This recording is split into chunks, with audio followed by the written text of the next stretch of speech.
Vamos lá então, iniciando mais um dia do nosso trabalho. Hoje é quarta-feira, dia do estudo do nosso livro Memórias de um Suicida. Esse aqui é o nosso terceiro encontro, né? Segunda parte desse primeiro capítulo.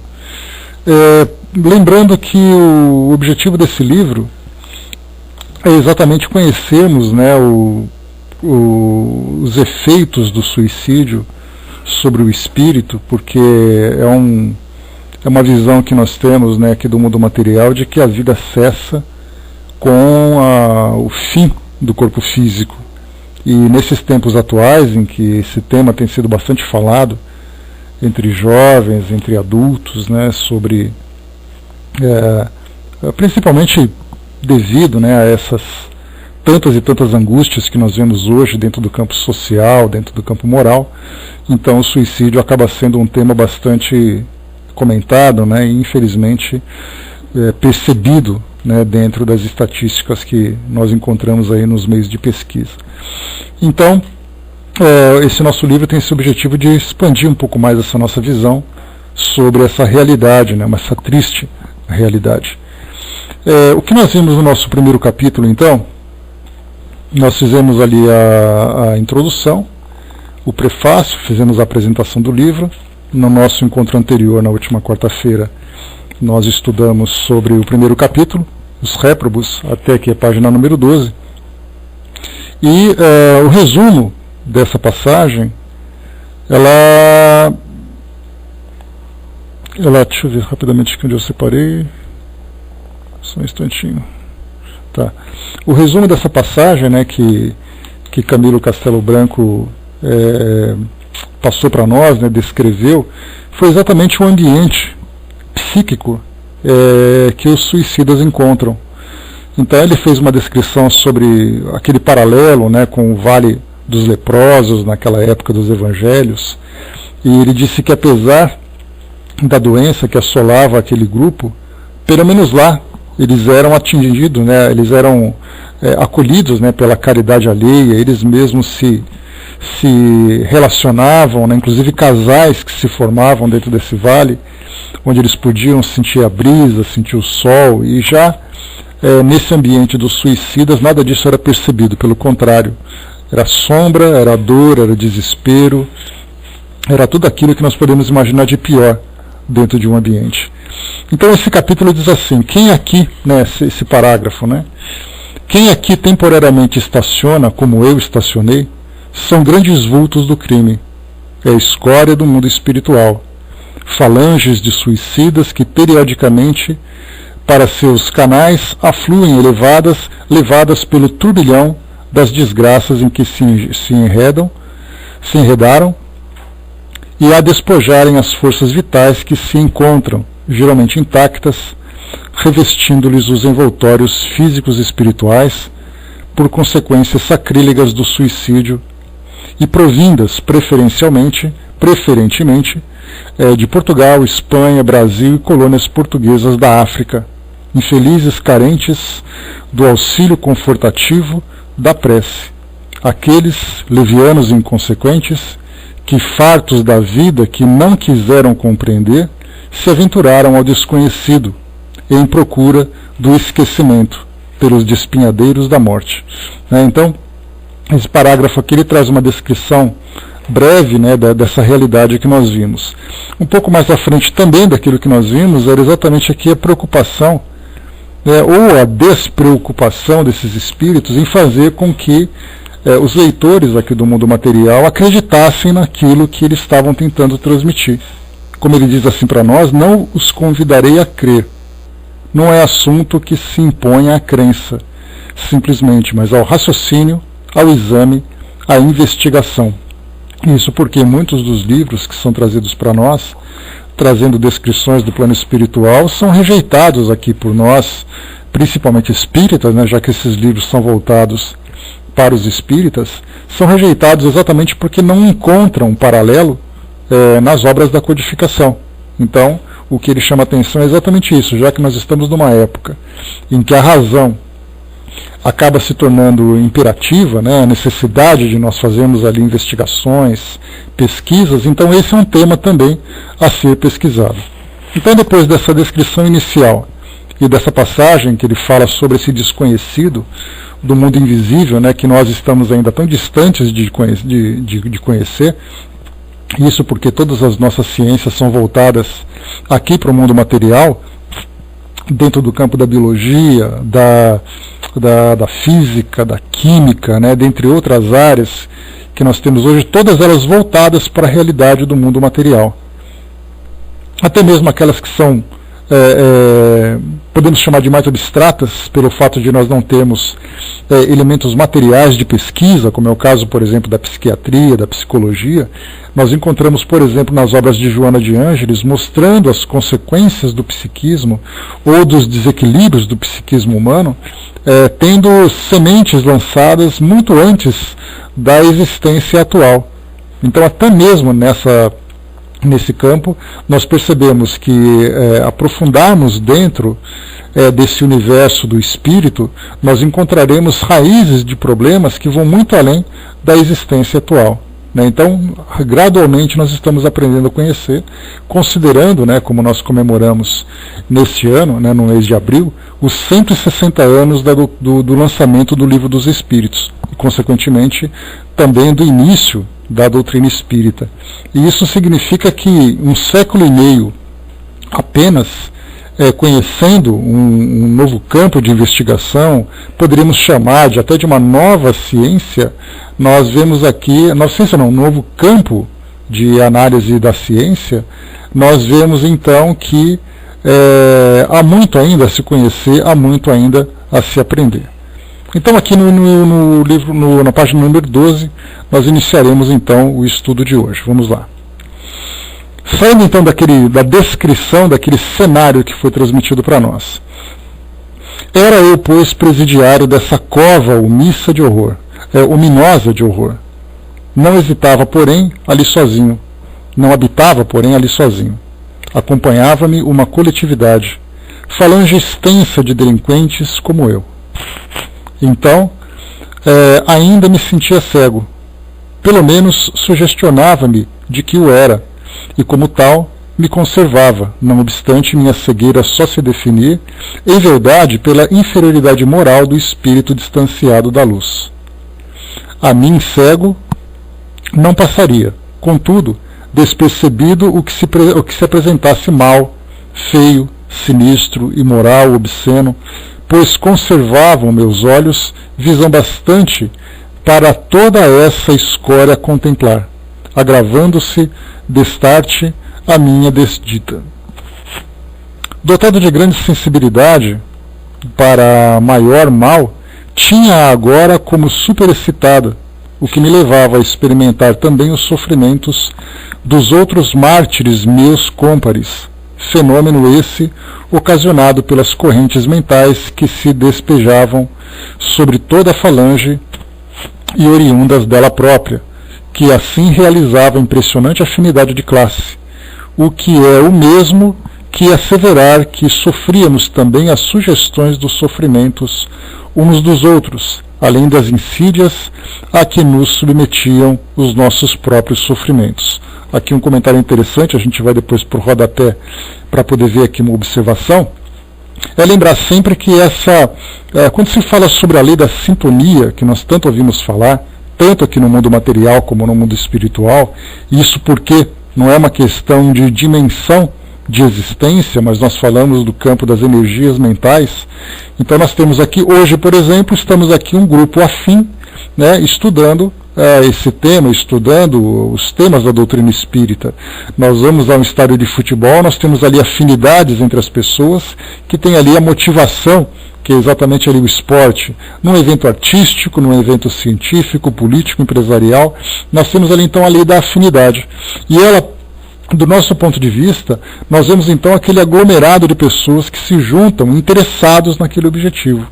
Mas dentro desse campo sutil das energias, nós não temos a percepção da forma como esses pensamentos se atraem, que é algo muito mais intenso do que nós imaginamos. Através desses estudos, desse universo sutil que a doutrina espírita começa a revelar para nós, nós entendemos então que o pensamento tem um poder muito maior do que nós imaginamos. E não simplesmente algo que que não tem significado diante do campo material. Na matéria nós vemos ali a realização, mas a idealização vem inicialmente através do pensamento. Então, dentro desse ambiente onde há tanto sofrimento, nós encontramos também as afinidades. E de tal forma é a intensidade da ação do pensamento que eles compartilham o sofrimento. Nós encontramos isso, por exemplo, em ambientes como penitenciárias, como hospitais, como cemitérios, onde nós temos ali as energias que estão circulando e se atraindo, potencializando aquilo que o indivíduo já sente. Então as pessoas estão se influenciando mutuamente sem se darem conta. Só que nesse campo, aqui dos suicidas, nesse universo dos suicidas, essa influência se dá de uma forma muito mais intensa. Principalmente porque no plano espiritual, não tendo o corpo físico, a matéria, para poder ser utilizada como mata-borrão, para poder minimizar o impacto do pensamento, no mundo espiritual, então, o pensamento é livre, o impacto é direto. No caso dos suicidas, onde a perturbação, o sofrimento é muito maior, isso acaba sendo super valorizado, exatamente pelo resultado que ele apresenta. Então aqui uma nota de rodapé para nós que é importante. Bom dia, Miriam. Diz assim, isso aqui é uma nota, deixa eu ver aqui, quem é o responsável. É uma nota da autora, da Dona Ivone. Após a morte, antes que o espírito se oriente, gravitando para o verdadeiro lar espiritual que lhe cabe, será sempre necessário o estágio numa antecâmara, numa região cuja densidade e aflitivas configurações locais corresponderão aos estados vibratórios e mentais do recém-desencarnado. Aí se deterá até que veja naturalmente desanimalizado, isto é, que se desfaça dos fluidos e forças vitais de que são impregnados todos os corpos materiais. Isso que nós falamos ontem, que quando nós estamos aqui encarnados, a ligação do perispírito, que é esse corpo fluídico com o corpo material, ele é ligado, os dois então são ligados por forças muito intensas, por energias muito intensas. Então, quando acontece o suicídio, há a destruição do corpo, mas a quantidade de energia ainda acumulada é muito grande. O que não acontece, por exemplo, quando há uma morte natural, em que essa energia naturalmente vai se dissipando até o momento em que há a desencarnação propriamente dita.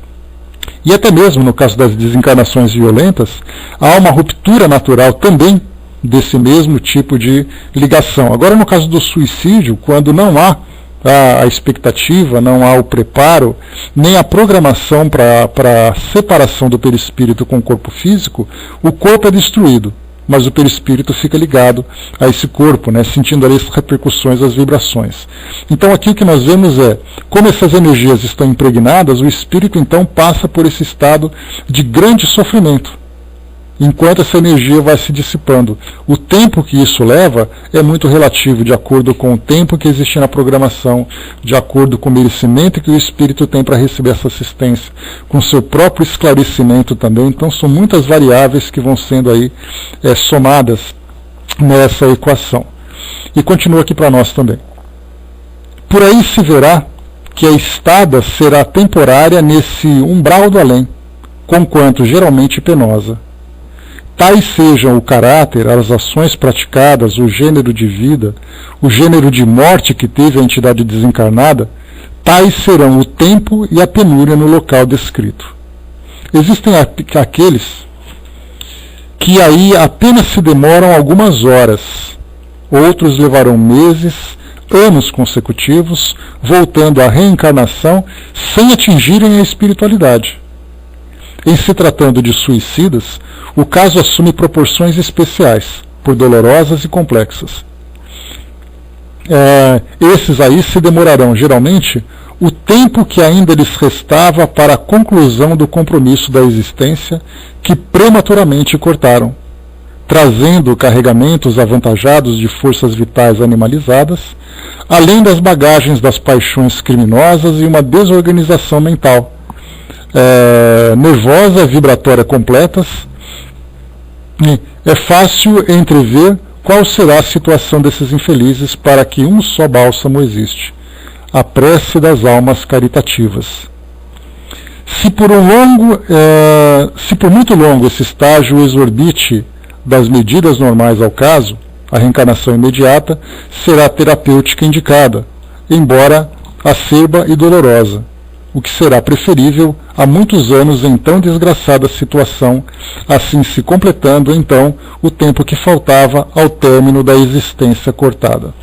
Aqui 2 comentários importantes que vale a pena a gente destacar. Primeiro, o tempo que os espíritos levam nesse ambiente. Então acontece que muitas vezes um adolescente, por exemplo, como nós comentamos recentemente, que comete o suicídio, ele tem na sua programação reencarnatória 70, 80 anos de idade. Então nós temos ali 60, 50 anos aproximadamente de tempo, né, para cumprir aquilo que estava programado. A princípio nós imaginamos que ele ficaria esse tempo todo passando por esse sofrimento. Mas é óbvio, né, que no plano espiritual existe uma matemática muito diferente da nossa. Aqui não é você comete um pecado dentro da visão dogmática tradicional religiosa e você vai para o inferno por toda a eternidade.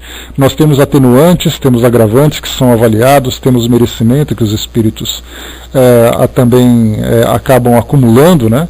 Então, no caso, como ela comentou aqui embaixo, nós temos, por exemplo, aqueles casos em que um adolescente reencarna, a sua reencarnação é muito breve, e é claro, causa um grande impacto na sociedade. Você vê um jovem ali na flor da juventude, como se diz, e de repente ele morre num acidente, por uma doença, por qualquer motivo que fosse, que não seja esse do suicídio.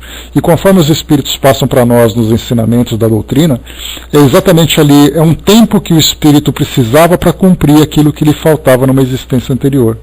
Então pode acontecer, por exemplo, de casos de suicidas, de pessoas que desencarnaram, tiveram ali um prazo, né, tinham ali um tempo ainda para cumprir, e aí então, nesse tempo em que eles passam por essa depuração, nessa fase inicial no plano espiritual, já são encaminhados para uma nova encarnação em que vão apenas cumprir aquilo que faltava. É daí que muitas vezes nós nos perguntamos, mas por que uma criança desencarna tão cedo? Por que um jovem desencarna na flor da idade? E nós vemos assim as pessoas depois, claro, sempre sensibilizadas, os familiares, né?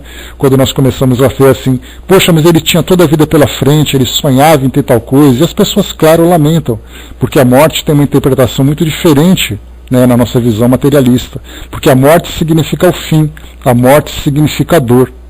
Já para o plano espiritual, a morte significa a libertação do espírito.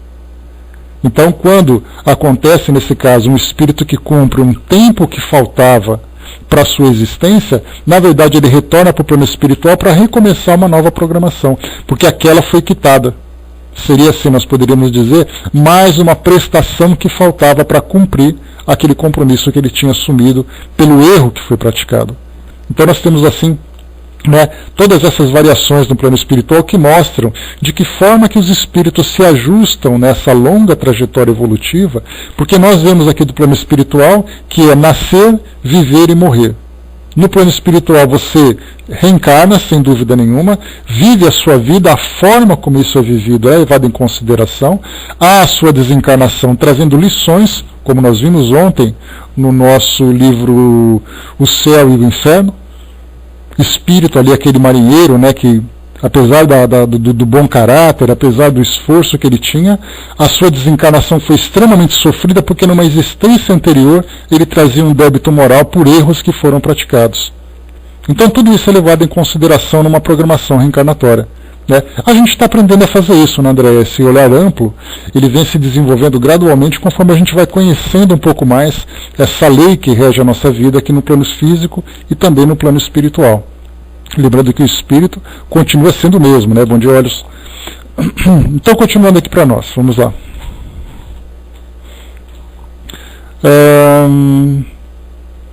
Deixa eu pegar aqui o ponto, pronto. Às vezes, conflitos brutais se verificavam pelos becos lamacentos onde se enfileiravam as cavernas que nos serviam de domicílio. Invariavelmente irritados, por motivos insignificantes, nós atirávamos uns contra os outros em lutas corporais violentas, nas quais, tal como sucede nas baixas camadas sociais terrenas, levaria sempre a melhor aquele que maior destreza e truculência apresentasse. Frequentemente fui ali insultado, ridicularizado nos meus sentimentos mais caros e delicados, com xistes e sarcasmos que me revoltavam até o âmago. Apedrejado e espancado, até que, excitado por fobia idêntica, eu me atirava a represárias selvagens, ombreando com os agressores e com eles refocilando na lama, na mesma seva espiritual. Aqui é uma descrição que muitas vezes traz assim confusão, né? Porque nós lembramos sempre que esse ambiente, porque tudo começa assim, como é que nós podemos entender o ambiente no plano espiritual com essa descrição, com essa aparência? Lama,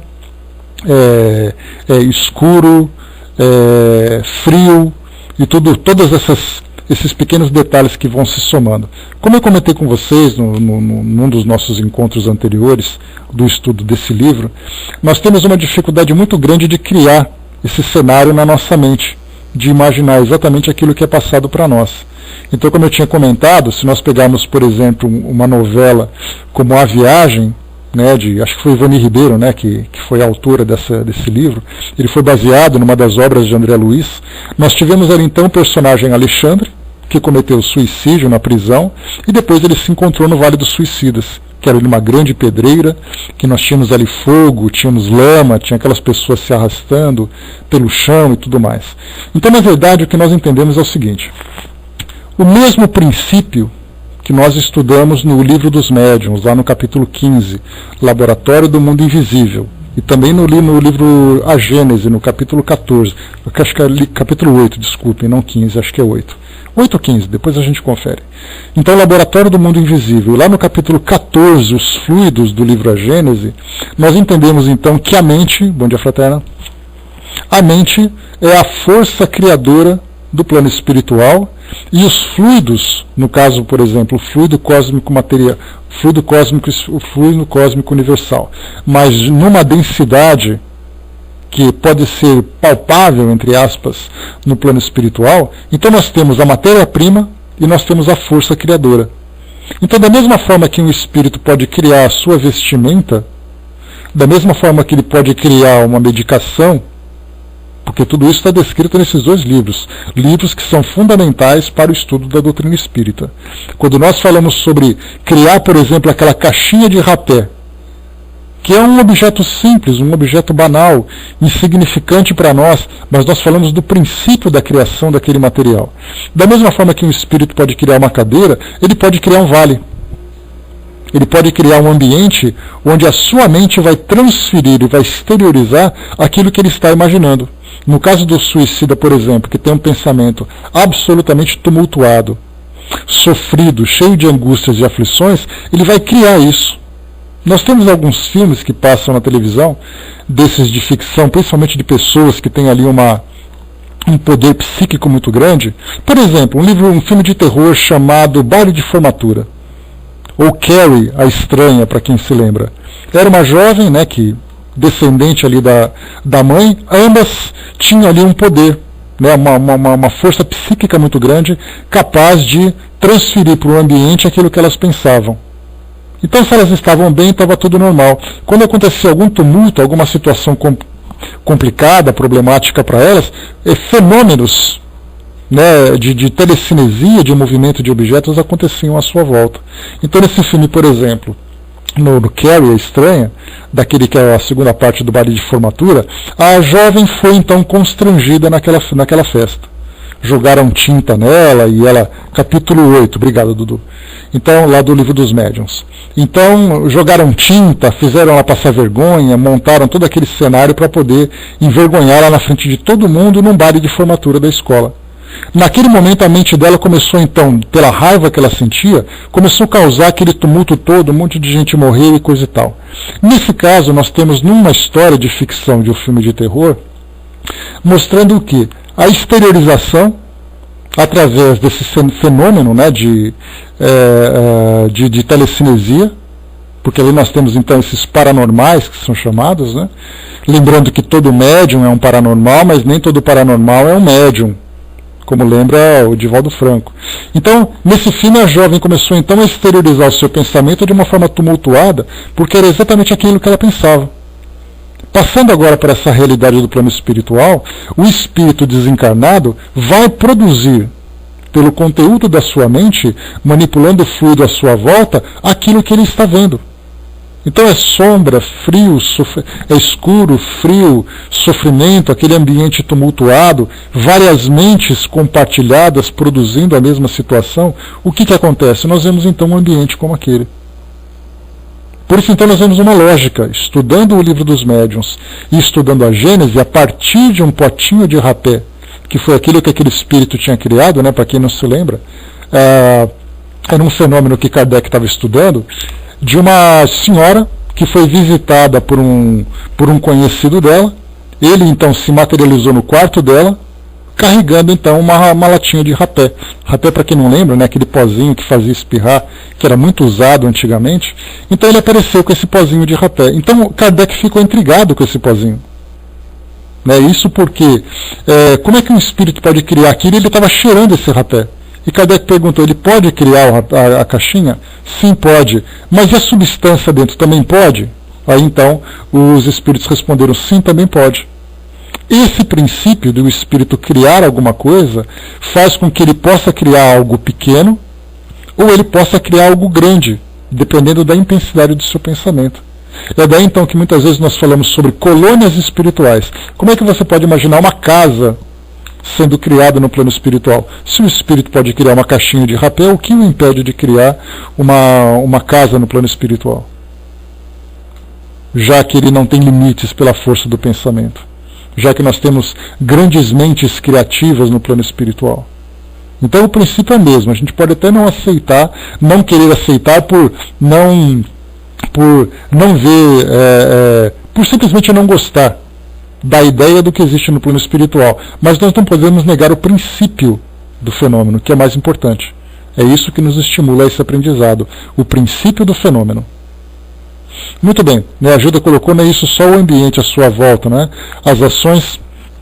Não, no caso, as ações como você coloca, Ajuda, eu não entendi sua pergunta, desculpa. Porque ele pode criar aquilo que existe à sua volta, mas ele mantém o livre-arbítrio também, né? Não sei se é nesse sentido que você coloca. As agressões, sim, as agressões da mesma forma. Os espíritos ali, o perispírito para o espírito é físico, então eles podem se agredir. Da mesma forma que nós temos ali tantos espíritos que são escravizados, espíritos que são conduzidos, espíritos que são presos, aqueles que sofrem, nós temos incontáveis descrições. Porque os espíritos estão em contato, eles estão na mesma dimensão. Agora nós vamos pensar o seguinte, da mesma forma que um espírito, por exemplo, quando nós temos uma descrição, deixa eu pensar aqui, num livro como Voltei, por exemplo, do irmão Jacó. Assim que Frederico Figner despertou, ele foi então, ele estava ali assessorado por Dr. Bezerra de Menezes e pela filha, que havia desencarnado antes dele, então ele foi carregado, porque ele não conseguia manter o equilíbrio dado aquele estado inicial de perturbação. Se ele pode ser carregado, significa que existe um contato físico entre eles. Se você tem um contato amoroso, o que impede de você ter um contato agressivo? Esse o princípio é o mesmo. Então nós encontramos vários e vários relatos dos espíritos, por exemplo, manipulando o nosso corpo físico através das cirurgias, através dos tratamentos. Quando nós temos, por exemplo, os próprios fenômenos físicos, quando você tem ali movimentação de objetos, de levitação, tudo isso é feito pelos espíritos. Se eles podem provocar a movimentação desses objetos, o que impede que eles possam se tocar? Então, vários e vários relatos nós encontramos em livros de André Luiz, livros da própria Dona Ivone. Nós lembramos dos livros que nós estudamos, Devassando do Invisível, Recordações da Mediunidade e tantos outros que nós encontramos, trazem para nós esse contato entre os espíritos, porque eles estão na mesma dimensão. A diferença que nós encontramos da impossibilidade desse contato é quando os espíritos estão em dimensões diferentes, daqueles que são os mais elevados para os menos elevados. Aí então existe uma diferença de sintonia entre eles. Ou seja, perispírito mais denso, perispírito mais sutil. Agora, quando eles se encontram no mesmo padrão, eles estão fisicamente se encontrando. Aí é simplesmente você colocar a intenção que você tem. A Miriam colocou, né, mas é aquilo que sempre vemos, a descrição desses ambientes também vai depender muito do espírito que descreve, e a percepção pode variar de acordo com o que sente. É exatamente aquilo que nós comentamos anteriormente, né, quando nós pegamos um espírito, né, trazendo uma visão do plano espiritual, é a visão dele. Como eu trouxe para vocês, nós vamos para o exterior, fazer uma viagem, por exemplo, para a Indonésia. E eu venho aqui e conto para vocês tudo que eu vi na Indonésia. Aí eu pergunto, a Indonésia é exatamente aquilo que eu descrevi para vocês? Na verdade, eu descrevi a minha percepção daquele país. Se nós pegarmos 10 pessoas diferentes que visitaram o mesmo lugar, cada uma vai trazer ali uma descrição diferente. Então, do plano espiritual, qual é o propósito? Eles trazem uma visão geral e cabe a nós, então, fazermos exatamente aquelas comparações. O André Luiz trouxe uma percepção do seu estado de perturbação. Aqui nós temos Camilo Castelo Branco trazendo a sua perspectiva desse ambiente. Outros espíritos trazem a sua e a gente vai então montando esse quebra-cabeça, que é um quebra-cabeça que ele é infinito. Né? Por que infinito? Porque nós temos ali da quantidade, né, infinito entre aspas, né, da quantidade de mentes que nós temos no plano espiritual, cada uma dessas mentes vai ter uma perspectiva diferente. Por mais semelhante que seja, elas nunca são iguais. Aqui o Tico Teco perguntou se existe cidade espiritual. Aquilo que eu falei para vocês, Tico Teco, na dúvida, nós temos que consultar os espíritos, porque nós fazemos aqui as nossas análises. Né? E eu tive a oportunidade de fazer isso, e aí então a resposta foi que sim, existem comunidades no plano espiritual. Então, a princípio, os espíritos se juntam por afinidades. E a construção, as estruturas do plano espiritual seguem o mesmo princípio daquilo que nós vimos no livro dos médiuns e daquilo que nós vimos no livro A Gênese. Se o espírito é capaz de criar uma cadeira, se o espírito é capaz de criar uma roupa, a única limitação que ele tem para criar algo maior é a capacidade da força mental que ele tem. Fora isso, ele pode criar o que ele quiser. Nós temos, por exemplo, vários espíritos suicidas que trazem relatos em reuniões mediúnicas dizendo que se encontravam num lugar que parecia um pântano. Um lugar frio, um lugar fétido, um lugar lodoso, úmido, escuro. E a gente se pergunta, mas de onde ele tirou isso? A sua mente criou. Mas é a sua imaginação? Se nós sabemos que a mente é capaz de manipular os fluidos, ele então criou esse ambiente à sua volta. Não é simplesmente algo da cabeça dele. Né?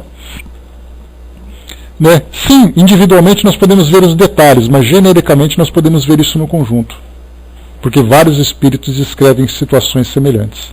Vamos em frente aqui para a gente poder ver os detalhes da somatória desses pensamentos para a gente poder chegar nessa conclusão.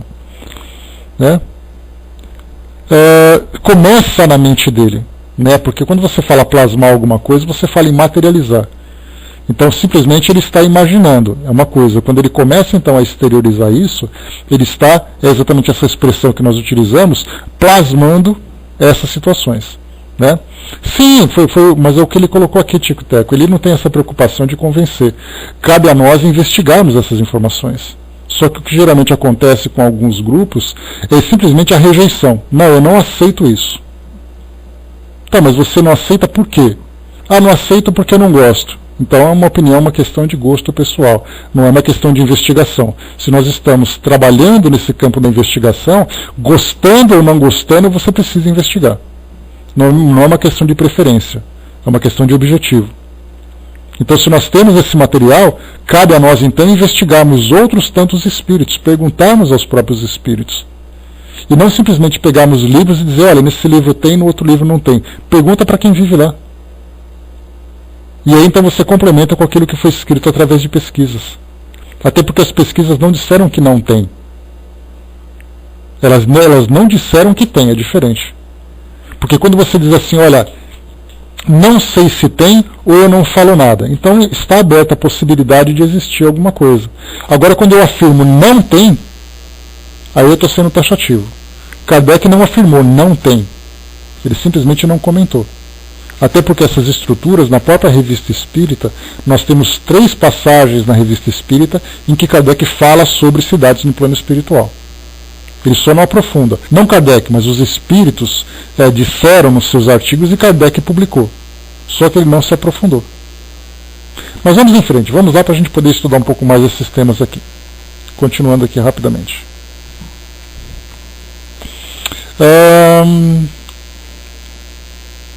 Então ele falava aqui exatamente sobre, né, as agressões, as brigas e tudo mais, que ele acabou depois revidando também.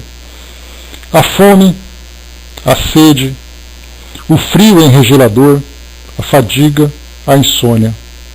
Exigências físicas martirizantes, fáceis do leitor entrever.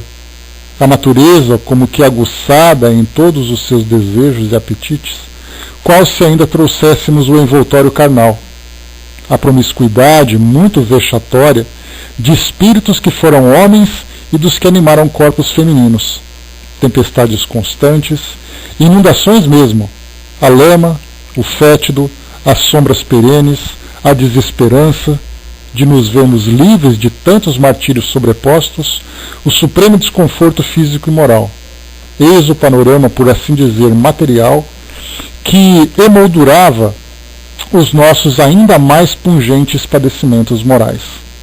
Então aqui essas descrições do comportamento mais animalizado, do comportamento mais primitivo que é demonstrado então nesse ambiente. E o detalhe que nós colocamos ontem, falamos sobre isso, né? Nós comentamos exatamente que ao estudarmos sobre, nesse caso, dos espíritos suicidas no plano espiritual, esses cenários que nós estamos vendo, que é onde os espíritos se encontram, os sofrimentos materiais que eles estão ali, apesar de serem tão pavorosos, eles não são nada perto daquilo que o espírito passa dentro do campo moral. Porque a mesma causa que ele teve, que o levou ao suicídio, essa causa permanece no plano espiritual. A sua vergonha, o seu constrangimento, a sua falta de vontade de viver. Chega no plano espiritual, ele continua com vergonha, continua com constrangimento, com sofrimento, com a mesma falta de vontade de viver, somada nesse ambiente, somados, né, tudo isso, nesse ambiente onde ele se encontra. Então por isso nós encontramos aqui, isso é apenas uma descrição material, nós não entramos ainda dentro do campo moral. Ele não falou o que ele estava sentindo com relação à causa que o levou ao suicídio, que foi exatamente ali um constrangimento, né, por uma perda material, né, perda de dinheiro e tudo mais. Ele acabou não aguentando, ele acabou, depois deu um tiro no ouvido. Essa causa não foi descrita ainda, só estamos analisando o cenário, o panorama onde ele se encontra. Continuando, vamos lá. Nem mesmo sonhar com o belo, dar-se a devaneios balsamizantes, ou a recordações beneficentes, era concedido àquele que porventura possuísse a capacidade de fazer. Naquele ambiente superlotado de males, o pensamento jazia encarcerado nas fráguas que o contornavam, só podendo emitir vibrações que se afinizassem ao tono na própria perfídia local. Ou seja, o espírito só conseguia pensar em sentir e sentir naquilo que havia em torno dele. Não tem aquela coisa dele parar um pouquinho e ficar lembrando de alguma coisa do passado, né? A intensidade da dor moral que ele sentia, dos pensamentos que o envolviam, eram tão profundas que ele não conseguia sair daquele estado. É daí que nós temos tantas descrições de espíritos que chegam num estado de loucura por causa disso. Ele não consegue dormir, ele não consegue sonhar, ele não consegue pensar em outra coisa a não ser naquilo que o leva àquele desespero. Não temos hoje, na atualidade, né, tantos profissionais da medicina e tal que receitam medicamentos para as pessoas dormirem. Por que elas não dormem? Porque tamanha preocupação que elas sentem, né, envolvidas no seu cotidiano, no seu dia a dia, que elas são levadas então, né, quando elas vão relaxar, a única coisa que existe viva na sua mente são exatamente esses pensamentos. Só pensam naquela situação que estão vivendo, só pensam naquela dificuldade, e aí então vem o médico e fala, olha, toma um remédio para dormir. Porque aquele remédio, né, acaba afetando depois o seu sistema nervoso e ele dorme. É a única forma que ele pode, então, sair daquela condição. No plano espiritual, nesse ambiente, não existe esse recurso. O espírito fica vivo e ativo, com a sua mente ativa, em torno daquelas mesmas situações que o levaram ao suicídio. e mais somados mais uma vez ao ambiente onde ele se encontra. Continuando.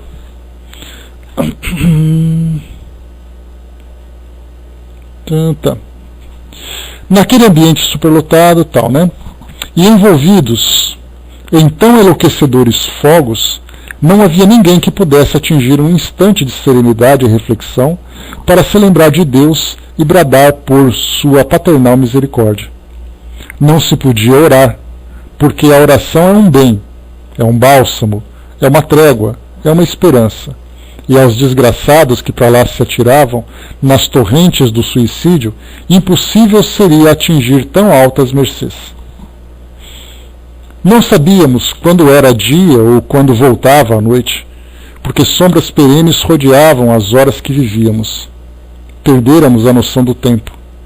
Apenas esmagadora sensação de distância e longevidade do que representasse o passado ficara a açoitar nossas interrogações, afigurando-se-nos que estávamos há séculos jungidos de tão ríspido calvário.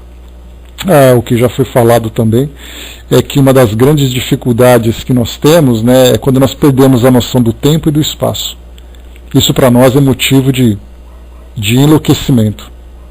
Quando você não sabe quanto tempo você está naquela condição, onde você está. Então a perda dessas referências para nós é algo realmente bastante complicado. Bom dia, Silvia. Dali não esperávamos sair, conquanto fosse tal desejo uma das causticantes obsessões que nos alucinavam, pois o desânimo gerador da desesperança que nos armara o gesto de suicidas, afirmava-nos que tal estado de coisas seria eterno. A contagem do tempo para aqueles que mergulhavam nesse abismo estacionara no momento exato em que fizera para sempre tombar a própria armadura da carne. Daí para cá só existiam assombro, confusão, enganosas induções, suposições insidiosas. Igualmente, ignorávamos em que local nos encontrávamos, que significação teria nossa espantosa situação. Tentávamos, aflitos, furtarmos-nos a ela, sem percebermos que era ela a cabedal de nossa própria mente conflagrada, de nossas vibrações entrechocadas por mil malefícios indescritíveis. Então aqui ele já começa a trazer para nós, de um modo mais claro, qual era a força criadora daquele ambiente. Procurávamos então fugir do local maldito para voltarmos aos nossos lares, e o fazíamos desabaladamente, em insanas correrias de loucos furiosos. A severos malditos, sem consolo, sem paz, sem descanso em parte alguma, ao passo que correntes irresistíveis, como ímãs poderosos, atraíam-nos de volta ao tugúrio sombrio, arrastando-nos de volta a um átrio turbilhão de nuvens sufocadoras e estonteantes. De outras vezes, tateando nas sombras, lá íamos, por entre gargantas, vielas e becos, sem lograrmos indício de saída. Cavernas, sempre cavernas, todas enumeradas, ou longos espaços pantanosos, quais lagos lodosos, circulados de muralhas abruptas, que nos afiguravam levantadas de pedra e ferro, como se fôramos sepultados vivos nas profundas tenebrosidades de algum vulcão. Era um labirinto onde nos perdíamos sem podermos jamais alcançar o fim. Por vezes aconteciam não sabermos retornar ao ponto de partida, isto é, as cavernas que nos serviam de domicílio, o que forçava a permanência ao relento até que deparássemos algum covil desabitado para outra vez nos abrigarmos. Nossa mais vulgar impressão era de que nos encontrávamos encarcerados no subsolo, em presídio cavado no seio da terra. Quem sabia se nas entranhas de uma cordilheira, da qual fizesse parte também algum vulcão extinto, como pareciam estar aqueles imensuráveis poços de lama com paredes escalavradas lembrando minerais pesados. Aterrados, estávamos então a bramir, em coro furiosamente, quais maltas de chacais danados, para que nos retirassem dali, restituindo-nos a liberdade. As mais violentas manifestações de terror seguiam-se então, e tudo quanto o leitor imaginar possa, dentro da confusão de cenas patéticas inventadas pela fobia do horror, ficará muito aquém da expressão real por nós vivida nessas horas criadas pelos nossos próprios pensamentos distanciados da luz e do amor de Deus. Como se fantásticos espelhos perseguissem obsessoramente nossas faculdades, lá se reproduzia a visão macabra, o corpo a se decompor sob o ataque dos vibriões enfaimados, a faina detestável da podridão a seguir o curso natural da destruição orgânica, levando em roldão nossas carnes, nossas vísceras, nosso sangue pervertido pelo fétido, nosso corpo, enfim, que se sumia para sempre no banquete asqueroso de milhões de vermes vorazes, nosso corpo, que era carcomido lentamente sob nossas vistas estupefadas, que morria, era bem verdade, enquanto nós, seus donos, nosso ego sensível, pensante e inteligente, que dele se utilizava apenas como de um vestuário transitório, continuava vivo, sensível, pensante, inteligente, desapontado e pávido, desafiando a possibilidade de também morrer.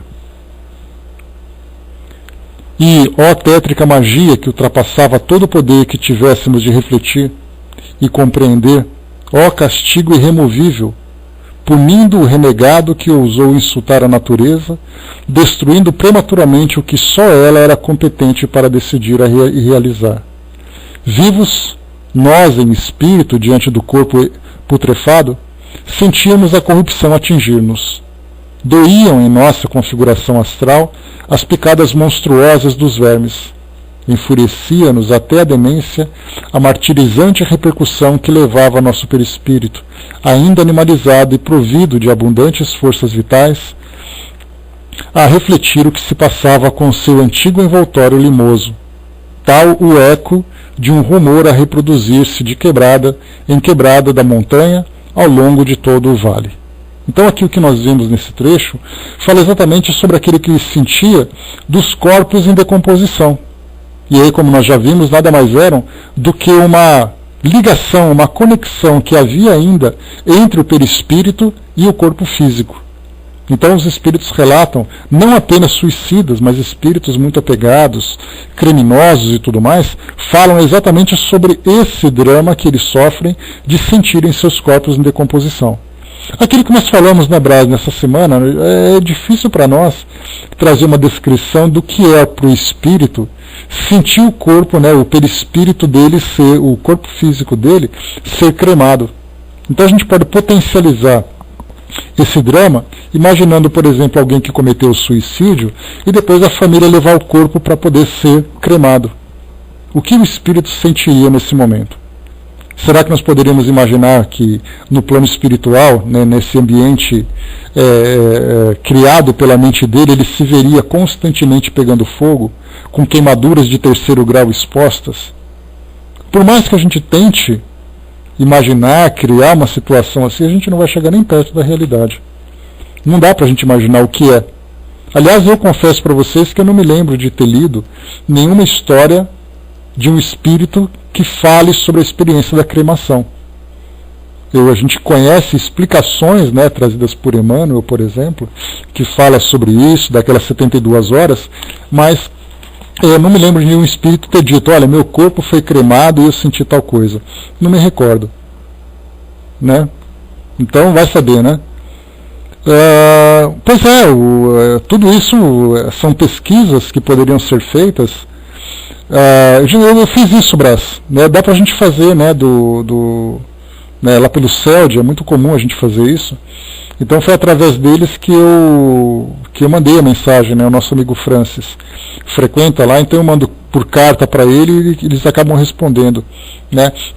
Posso tentar ver se eles têm essa disponibilidade, né, para poder responder essas perguntas que a gente faz, porque muitas vezes, para esse tipo de caso, eles precisariam de tempo para trazer uma descrição mais mais profunda, uma descrição mais detalhada, coisa que não tem tempo de fazer. Coisa que não tem tempo de fazer, né? Porque o trabalho lá é para atender pessoas que estão sofrendo e tudo mais, mas não custa tentar. Né? Vou ver se eu providencio isso, Brás, para falar um pouquinho sobre esses efeitos da cremação que a gente está estudando. Porque eu sempre coloco a explicação, né? Eu falo para eles, olha, nós somos estudantes, somos um grupo de estudo, estamos estudando tal livro e tal, e surgiu essa dúvida. E aí, eventualmente, eles acabam respondendo para nós com muita boa vontade. De repente, pode acontecer disso dar certo. Eu vou mandar para eles lá, pode deixar. Geralmente eles respondem de quarta e sábado. Eu vou tentar bolar uma cartinha hoje, e aí eu mando, quem sabe no sábado chega a resposta para nós. Vamos em frente, é assim que funciona, né? Os espíritos falam, se perguntar a gente responde, então vamos perguntar. Continuando. Nossa covardia, então, a mesma que nos brutalizara, induzindo-nos ao suicídio, forçava-nos a retroceder. Retrocedíamos. Mas o suicídio é uma teia envolvente em que a vítima, o suicida, só se debate para cada vez mais confundir-se, tolher-se, embaraçar-se. Sobrepunha-se à confusão. Agora, a persistência da autossugestão maléfica, observem esse detalhe, a autossugestão maléfica, recordava as lendas supersticiosas, ouvidas na infância e calcadas por longo tempo nas camadas da subconsciência. Corporificava-se em visões extravagantes, a que emprestava a realidade integral. Julgávamos nada menos do que à frente do tribunal dos infernos. Sim, vivíamos na plenitude da região das sombras. E espíritos de ínfima classe do invisível, obsessores que pululam por todas as camadas inferiores, tanto da terra como do além, os mesmos que haviam alimentado em nossas mentes as sugestões para o suicídio, divertindo-se com nossas angústias, prevaleciam-se da situação anormal para a qual resvalávamos, a fim de convencer-nos de que eram juízes que nos deveriam julgar e castigar, apresentando-se às nossas faculdades conturbadas pelo sofrimento como seres fantásticos, fantasmas impressionantes e trágicos. Inventavam cenas satânicas com que nos supliciavam, submetiam-nos a vexames indescritíveis, obrigavam-nos a torpezas e deboches, violentando-nos a compactuar suas infames obscenidades. Donzelas que se haviam suicidado, desculpando-se com motivos de amor, esquecidas de que o vero amor é paciente, virtuoso e obediente a Deus, esquecendo no egoísmo passional de que deram provas o amor sacrossanto de uma mãe que ficara inconsolável, desrespeitando as cãs veneráveis de um pai, os quais jamais esqueceriam o golpe de seus corações vibrados pela filha ingrata que preferiu a morte a continuar no tabernáculo do lar paterno. Eram agora insultadas no seu coração e no seu pudor por essas entidades animalizadas e vis, que as faziam crer seriam obrigadas a se escravizarem por serem eles os donos do império de trevas que escolheram em detrimento do lar que abandonaram. Aqui a gente para um pouquinho só para poder fazer o comentário. É que quando se junta nessas comunidades, onde existem pessoas que se juntam, elas naturalmente vão se organizando. Dependendo do estado moral, né, dos valores que elas têm, do estado intelectual, da sua brutalidade, elas vão se organizar de uma forma X ou de uma forma Y. Nós temos visto, para poder facilitar o nosso entendimento, muitos filmes que são produzidos atualmente falando sobre grandes calamidades. Então são calamidades nucleares, calamidades de epidemias, calamidades de zumbis, tudo isso acontecendo. Então, quando acontece essa desorganização da sociedade, os grupos vão se juntando e se reorganizando. Alguns se reorganizam de boa vontade, são aqueles grupos, nesses filmes, que mostram aqueles grupos de pessoas que querem o bem comum, que querem se juntar, que querem se fortalecer. Outros grupos são aqueles em que o mais forte prevalece. São aqueles que são mais primitivos, mais instintivos, né? Então, o que nós encontramos nessas situações no plano espiritual é que muitos desses espíritos estando nessas comunidades, também transmitem essas mesmas ideias, de que são donos, de que são proprietários. Isso não acontece, por exemplo, dentro de uma penitenciária? Como nós vemos hoje, temos ali grupos de criminosos que assumem comandos de penitenciárias em que são beneficiados uns, são executados outros. Tudo aquilo que acontece no ambiente social que nós vemos hoje, acontece também no ambiente social, só que agora no plano espiritual. Porque independente da esfera em que eles se encontram, nós estamos falando de mentes que possuem inteligência e que possuem valores. Então aqui nós encontramos, nessa descrição que ele traz para nós, muitos espíritos que usam essas ideias do inferno, essa ideia do sofrimento eterno, da punição eterna, e acabam escravizando inicialmente, psiquicamente, esses espíritos que lá se encontram. Então homens, mulheres, jovens, adultos, idosos, não importa. São espíritos que se encontram lá e que vão se submeter a essas forças morais, forças imorais. E isso, então, colocando em prática todos os instintos mais primitivos da violência, da sexualidade, da servidão. Tudo isso, então, acaba se refletindo nessas situações. E aqui depois é feito um comentário também aqui por Camilo, falando sobre a ingratidão de filhas, né, que abandonavam o lar em virtude de um amor, de uma desilusão amorosa, deixando então a família, né, toda desolada, com todo aquele sofrimento. A Dona Ivone comenta isso no seu livro, dizendo que, por exemplo, Roberto de Canalejas, que seria ali o seu noivo, e Charles, que seria seu pai, são duas entidades que a acompanhavam na última existência, mas que foram no passado o pai e o marido dela. E ela então cometeu suicídio. Então nós vemos assim que preferiu, nesse caso, né, criar ingratidão no lar para poder viver ali, ou viver o vazio que tanto esperavam pelo sofrimento que ainda alimentavam. E continua para nós aqui. Em verdade, porém, tais entidades não passavam de espíritos que também foram homens, mas que viveram no crime, sensuais, alcoólatras, devassos, intrigantes, hipócritas, perjuros, traidores, sedutores, assassinos perversos, caluniadores, sátiros, enfim, essa falange maléfica que infelicita a sociedade terrena, que muitas vezes tem funerais pomposos e exéquias solenes, mas que na existência espiritual se resume na corja repugnante que mencionamos, até que reencarnações expiatórias, miseráveis e rastejantes, venham impulsioná-la a novas tentativas de progresso. Aqui esse é um comentário bastante pertinente, porque fala, por exemplo, que aquilo que a sociedade cultua na aparência, no plano espiritual nós vemos a realidade. Então nós encontramos religiosos, políticos, pessoas famosas que são artistas, pessoas que são destaques na sociedade e que no plano espiritual nada mais são do que aquilo que existe de pior. Porque enquanto viviam escondendo seus crimes, né, escondendo através, né, pela capa, pelo véu da aparência, escondendo aquilo que praticavam, no plano espiritual esse véu então cai. Então, como foi colocado, funerais pomposos e exéquias solenes.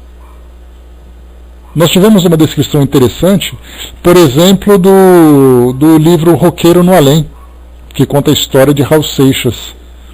Então, Raul ele era cultuado por ser um grande artista, por ser uma pessoa importante, mas na sua descrição no livro ele faz uma realidade completamente diferente. Chegou no plano espiritual quase como um suicida, já que foi através do uso de drogas, né, que ele desencarnou. Então chega quase como um suicida, sofrendo toda a repercussão daquilo que ele viveu, do vício, da dependência, da servidão, da escravidão também, daquilo que existia de pior, e tantos outros que nós encontramos hoje. Pegamos esses grandes artistas que são adorados, em que fazem aqueles cortejos enormes para grandes homenagens, mas que no plano espiritual não passam, né, de simples espíritos inferiores.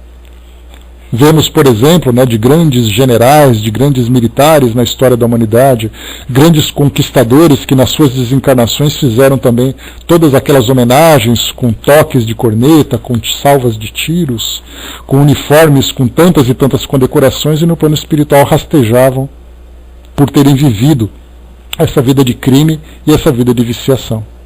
Então é isso que ele comenta com a gente aqui agora. Todos esses espíritos, então, que viviam nesse ambiente, nada mais eram do que espíritos que simplesmente refletiam a sua verdadeira natureza.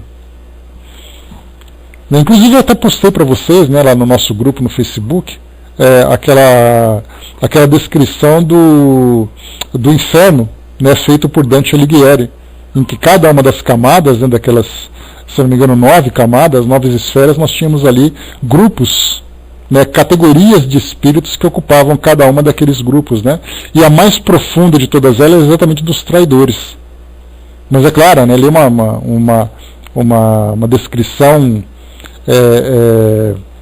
uma descrição para ilustrar essa realidade de acordo com a visão que ele teve, mas nós lembramos ali que não importa qual é o crime, né, o que importa é a intensidade do crime que foi praticado.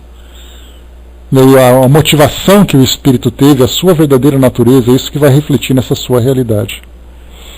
E continua. A tão deploráveis sequências sucediam-se outras não menos dramáticas e rescaldantes. Atos incorretos por nós praticados durante a encarnação, nossos erros, nossas quedas pecaminosas, nossos crimes mesmo, corporificavam-se à frente de nossas consciências como outras visões acusadoras intransigentes na condenação perene a que nos submetiam. As vítimas do nosso egoísmo reapareciam agora em reminiscências vergonhosas e contumazes, indo e vindo ao nosso lado em tropelos pertinazes, infundindo em nossa já tão combalida organização espiritual o mais angustioso desequilíbrio nervoso forjado pelo remorso. Então, além de tudo aquilo que foi colocado para nós, as mais dramáticas situações são aquelas exatamente as situações que são registradas na consciência do espírito. Então, reapareciam agora em reminiscências vergonhosas e contumazes. Então, ali o espírito começava a sofrer também as situações, os dramas morais da vida que ele teve, não apenas do ato praticado, mas até mesmo da forma como ele viveu. Sobrepondo-se, no entanto, a tão lamentável acervo de iniquidades, acima de tanta vergonha e tão rudes humilhações, existia, vigilante e compassiva, a paternal misericórdia do Deus Altíssimo, do Pai justo e bom, que não quer a morte do pecador, mas que ele viva e se arrependa. Né? Então, na verdade, como é colocado para nós, não é a morte do pecador, mas é a morte do pecado, né? que é o que Deus deseja. Né? Então, na verdade, nós temos assim, que por mais intenso que seja o sofrimento desses espíritos, todos eles têm a possibilidade de renovação. Então aqui a gente já começa a sair dessa descrição angustiante que é apresentada para nós aqui nesse livro e começar também a ter aquele flash, aquela luz de esperança. Então, se a gente imaginar aquele ambiente com aquelas nuvens escuras e tempestuosas, de repente a gente começa a ver uma pequena abertura onde começa a entrar um raio de sol. Exatamente porque inicialmente os espíritos não têm essa esperança. Até porque, de acordo com a crença que eles alimentavam, muitos deles acabavam então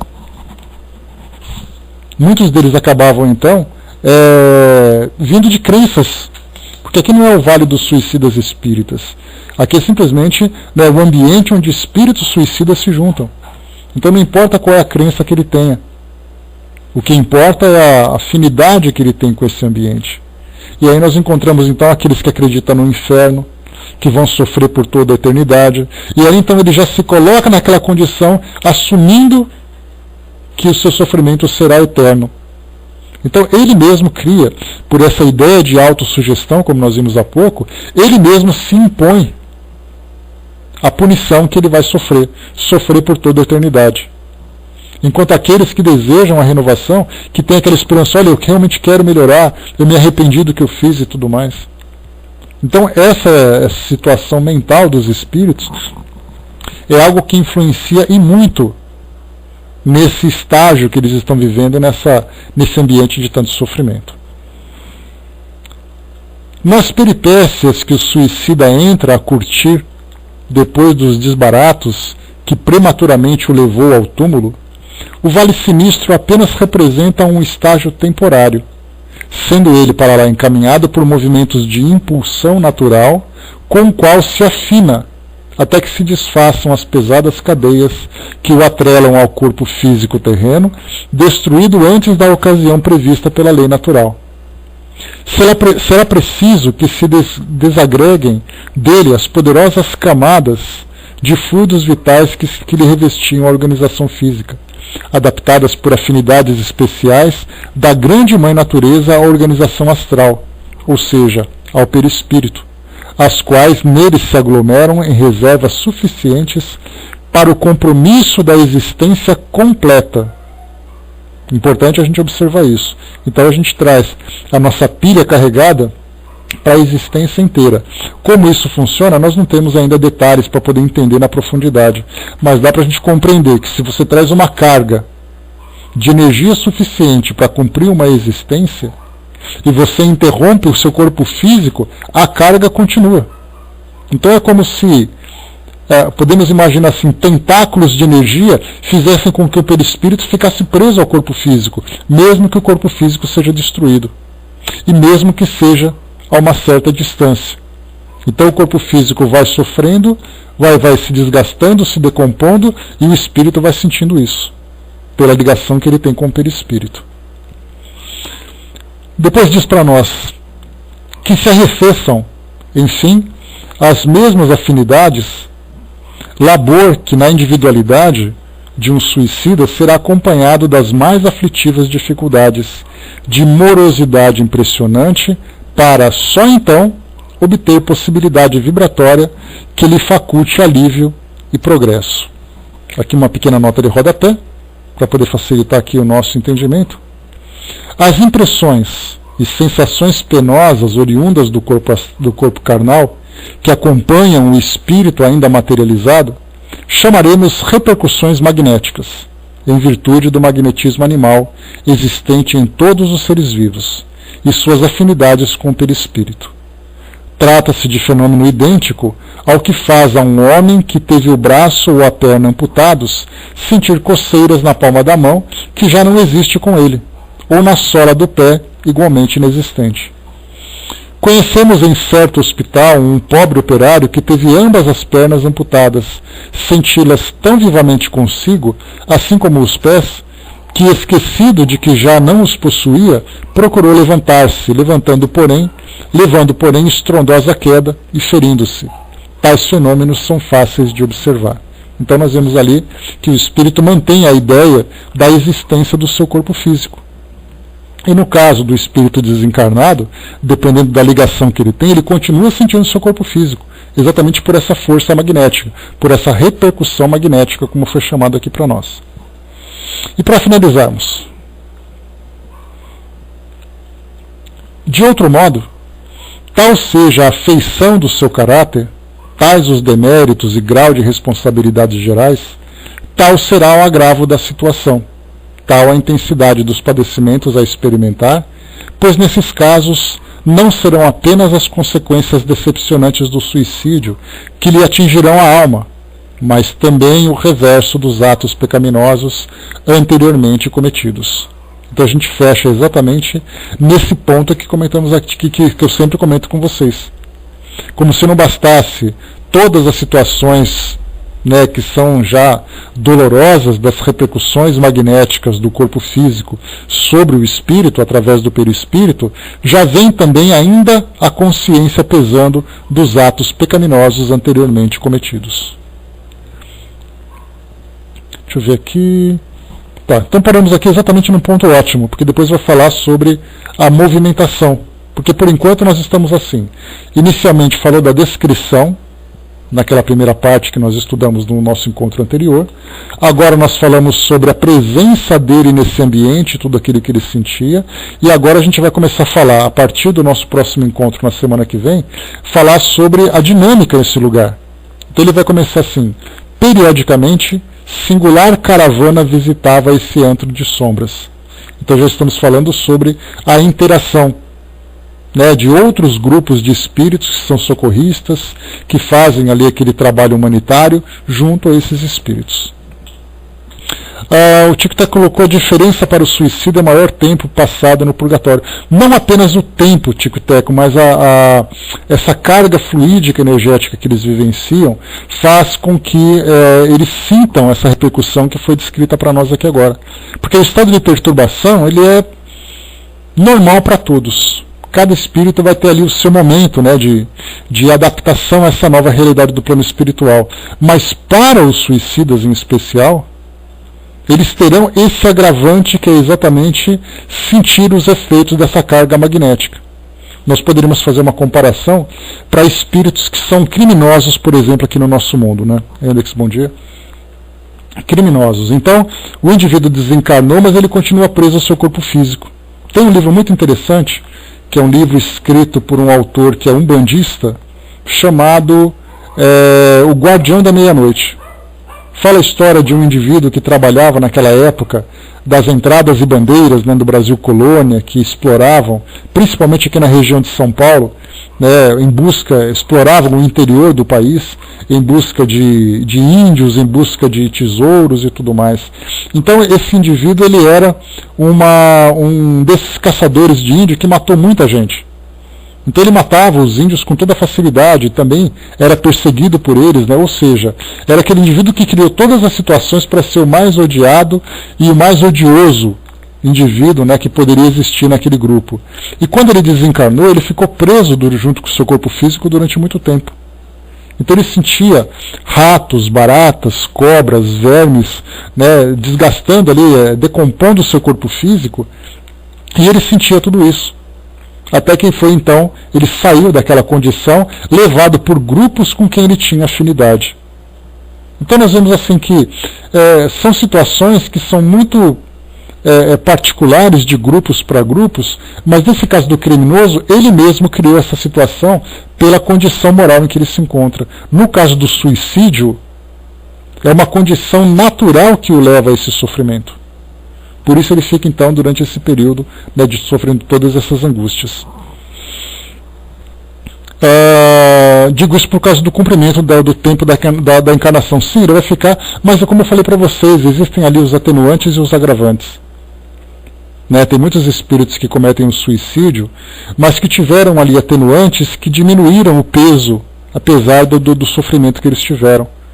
Então varia muito, não somente o ato.